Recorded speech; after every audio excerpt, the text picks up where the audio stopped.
Hi everyone, Dr. Suneel Dhand, internal medicine physician. 2 hippos have tested positive for COVID-19, been taken into quarantine and restrictions imposed on people making contact with them at a zoo in Belgium. This is a real story that I read on the BBC within the last few days, and I wanted to share it with you and also what this could mean in the future. Belgian zoo hippos test positive for COVID. A Belgian zoo has said that its 2 hippopotamuses have been taken into quarantine after testing positive for coronavirus. 2 hippos aged 14 and 41 caught the virus, Antwerp Zoo said, adding the animals were doing well apart from having runny noses. Very happy to hear that those 2 hippos, which I'm sure are very sturdy animals, are doing well with only runny noses. Restrictions have been tightened at the zoo until the animals test negative. Globally, there have been several reports of captive and domesticated animals infected with COVID. The hippos' noses are usually wet, but vets at Antwerp Zoo decided to test the pair after they noticed they were expelling snot. So that's what made the people at Antwerp Zoo test the hippos. They were expelling snot. Their enclosure has been sealed off. Their handlers who have tested negative must wear masks and safety glasses and disinfect their footwear before any contact with the hippos. To my knowledge, it's the first recorded contamination among this species. Throughout the world, this virus has mostly been seen in great apes and felines. Earlier this week, Canada also confirmed that 3 COVID cases had been discovered in wild deer. But limited testing means no one knows how prevalent coronavirus is in the wild. So when I first saw that story in the BBC, I thought it was a joke, but it is a true story, and it's really happening right now in Belgium. And it raises a few serious points and thoughts here about how we deal with the reality of the situation that we face right now. We have seen stories of COVID-19 now in multiple different species, including domesticated animals, pets, wild animals, and now in zoo animals.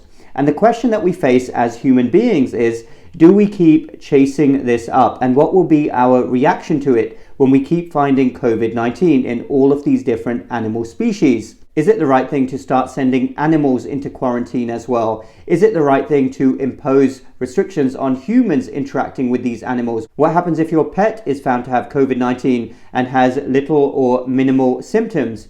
If we're talking about the wild, how far will we take testing for COVID-19? I heard someone say that they were even thinking about vaccination programs in animals, although the source that came from, I think it was tongue-in-cheek. Nevertheless, are there any people out there who will volunteer to go out and test lions in the wild, alligators in the wild? Do you want to mask these animals as well? But all joking aside, again, it's a serious point. However, we know that there are potentially no limits to human stupidity here.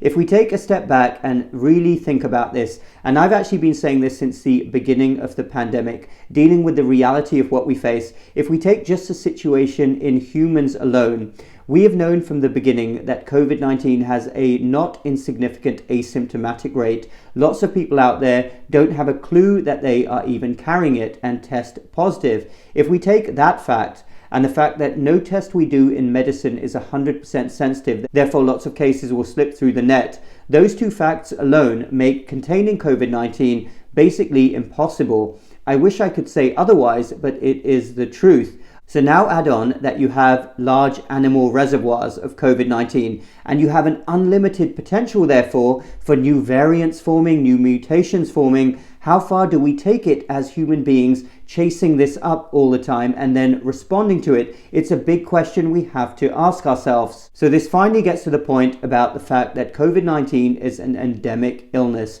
We are going to have to learn to live with it. In fact, lots of leaders around the world, I've heard many people in the United Kingdom say this, but sadly very few leaders in the United States have openly said that COVID-19 is something we have to learn to live with, and told people that reality, again, I wish that wasn't the case, but it is true. Think about the facts that we are facing right now, and now the fact that billions of animals out there could potentially be carrying a virus which could easily skip over to humans. At some stage, we're going to have to say we have to deal with this in a rational, logical, and common sense way. It's the end of 2021. We now know very clearly who the high-risk groups are as far as humans go, who is more likely to get severe illness. we have vaccines, we have other therapeutics. So let me know what you think then on that initial story, those two poor hippos testing positive for COVID-19 in the Belgian zoo and the fact that they are sent into quarantine. How do we deal with a virus which has a widespread and unlimited animal reservoir?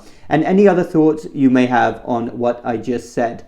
Thanks everyone for listening. Dr. Suneel Dhand, MedStoic Lifestyle Medicine. Follow me as well on locals.com. It is an uncensored platform. Link is down below. We'll speak again next time.